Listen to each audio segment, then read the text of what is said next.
It's not only Virginia, but Virginia has a particular set of stories, one of which is that the former capital of the Confederate government that tried to start a new nation, whose economic foundation was to be slavery, its capital was here in Richmond. Anna Edwards is right.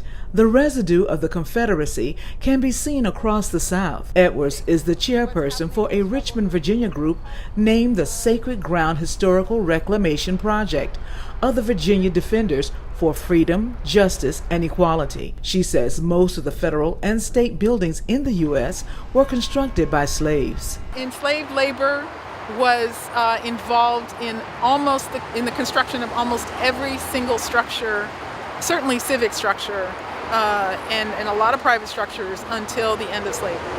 And that's the truth. Confederate monuments and flags have ignited debate, changing the image of state houses, including Georgia and South Carolina. On June 17, 2015, a white supremacist, Dylan Roof, gunned down Pastor Clementa Pinckney and 8 others during a prayer meeting where the Democratic state senator pastored Emmanuel African Methodist Episcopal Church. Just weeks later, the Confederate flag was brought down at the state capitol.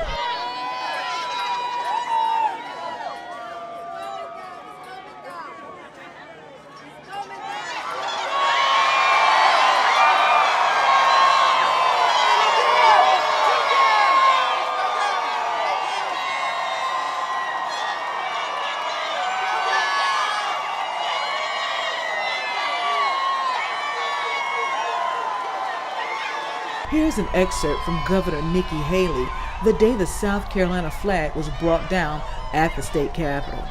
This has been a very difficult time for our state. We have stared evil in the eye and watched good, prayerful people killed in one of the most sacred of places. We were hurt and broken, and we needed to heal. We were able to start that process, not by talking about issues that divide us, but by holding vigils, by hugging our neighbors, by honoring those we lost, and by falling to our knees in prayer. Edwards warned, although America has many historical proud moments, the U.S. also has a violent and turbulent history, and she says Americans should know the truth about the past in order not to repeat it. Richmond gave birth to people like Walter Plecker, who was the head of the first Bureau of Vital Statistics.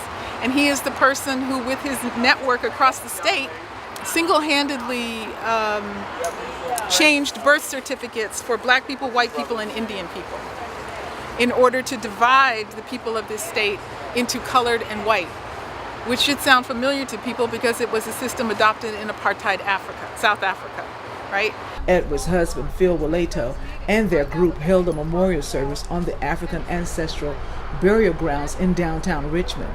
Waleto is the editor of the Virginia Defender newspaper. He says not much has changed when it comes to respecting historical sites of the African American heritage. Well, just Monday night, 2 nights ago, Richmond City Council voted down a resolution that would simply ask the General Assembly to give the city of Richmond the authority to change or take down the Confederate statues on Monument Avenue.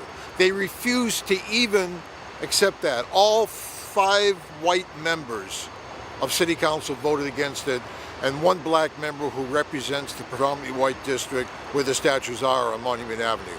Only the other 3 black members voted for the resolution. So continuing to allow the honoring of slavery defending generals and presidents and admirals on Monument Avenue while continuing to disrespect Shockoe Bottom, which in many ways can be considered the origin of the African American nation in North America, exposes both the hypocrisy of the city government and the tremendous challenge that we still have to try to meet. In Richmond, Elaine Rackley for Breaking Through News.